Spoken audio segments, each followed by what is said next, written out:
Hello everyone, I'm Cherokee Charles, the Cherokee that can see. Now, as you know, this is Chikimo. Now today, this is gonna be something. This is really gonna be something. As you know, the Producer Price Index numbers came out. And the Producer Price Index numbers indicated that producer prices are up 10.8%. Now let me just remind you what Producer Price Index numbers mean. It's a very important index to measure inflation. Now, according to the government, the monthly estimate of the weighted average of prices that producers pay for supplies to make their product. That's what the Producer Price Index is.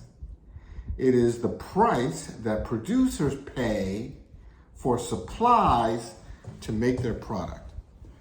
According to the index, those prices are up 10.8%.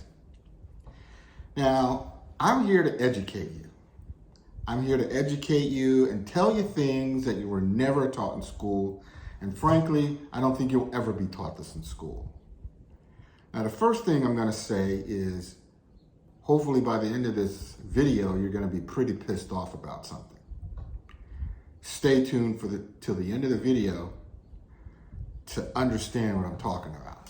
Before I get started, please smash that like button, hit that subscribe button, so that I can continue to bring you education in finance. Now, here's what the Producer Price Index doesn't tell you. It doesn't tell you which industries they're talking about. All they say is the Producer Price Index is up this percent, but it doesn't tell you what industries they're talking about. I'm going to tell you what those industries are. There are 10 of them, and here they are. The first one is mining. The second one is manufacturing. Third, agriculture. Fourth, fishing. We're talking about the fishing industry. Next, forestry. Next, the natural gas industry. Next, electricity. Next, construction. Followed by the waste industry.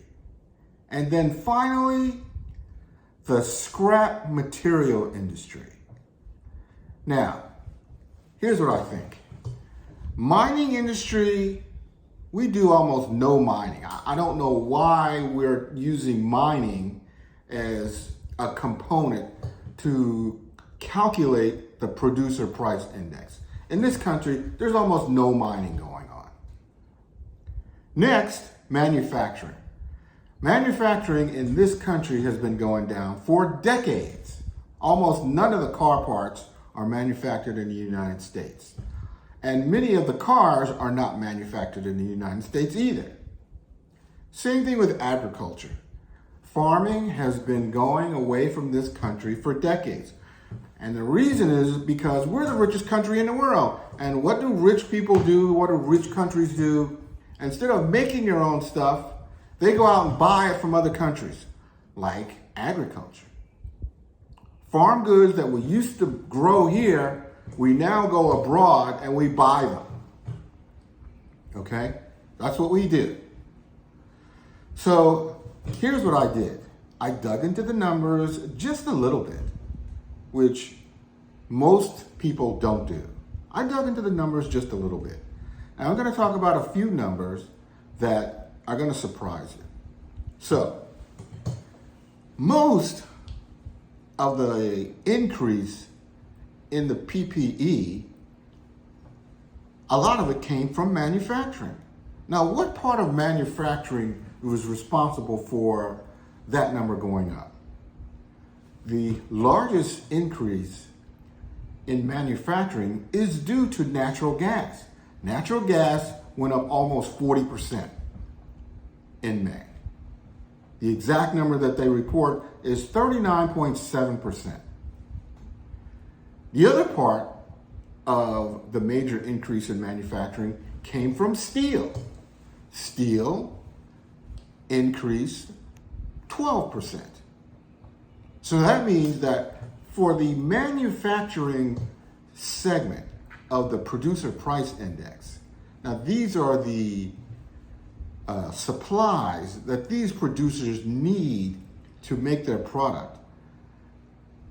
40%, almost 40%, came from natural gas. Okay?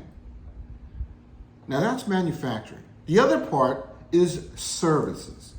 What was responsible for most of the services increase in the producer price index? Surprisingly, the biggest component that comprised an increase in services was not services for your car or services for TVs or the internet. No, it wasn't any of that stuff.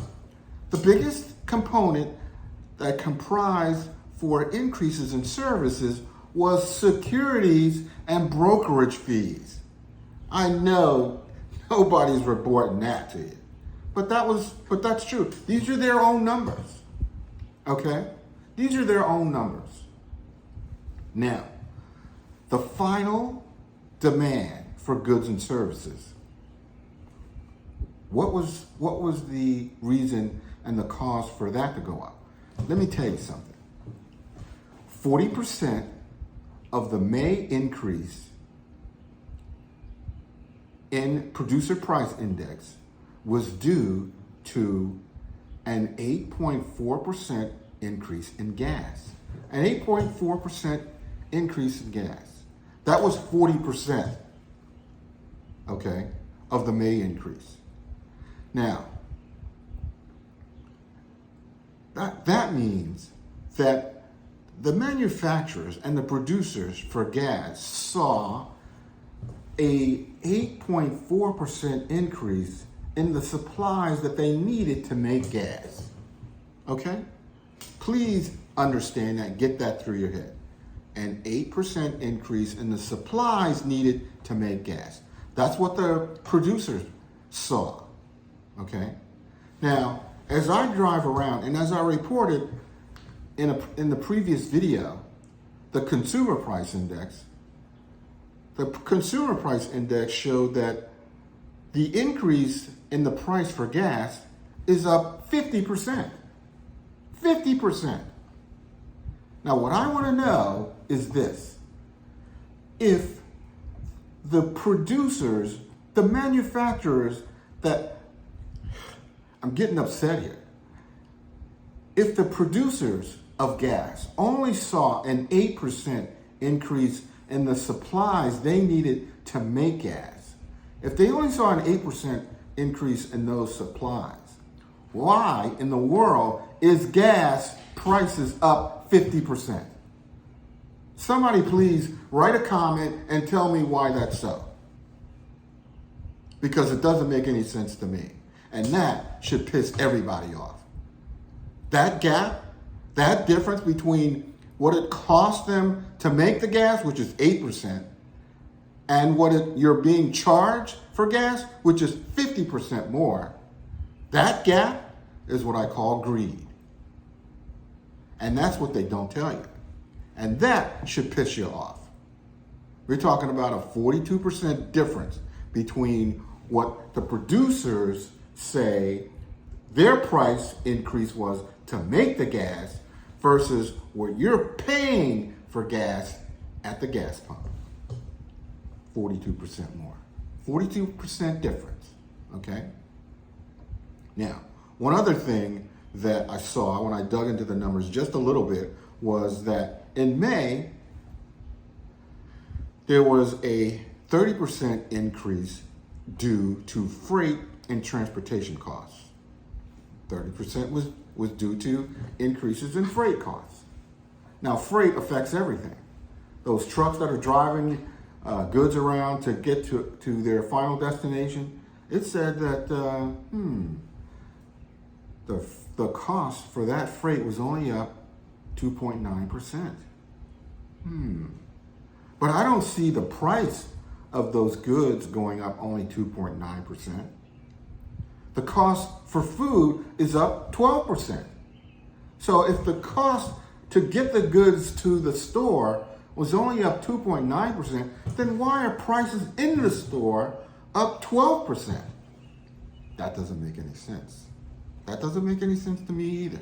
We're talking about a 10% gap between the cost to get the goods there versus the cost for the price to sell the goods once they get there. That ought to piss you off. It pisses me off. And that's why I'm here to tell you. You ought to get mad. You ought to get mad and start asking the same questions that I'm asking. And when you do, somebody's going to have to answer those questions. Now, that's it for me. That's it. I ain't got nothing else to say. But you ought to be pissed, because I am. This is Cherokee Charles, and I'll see you in the next one.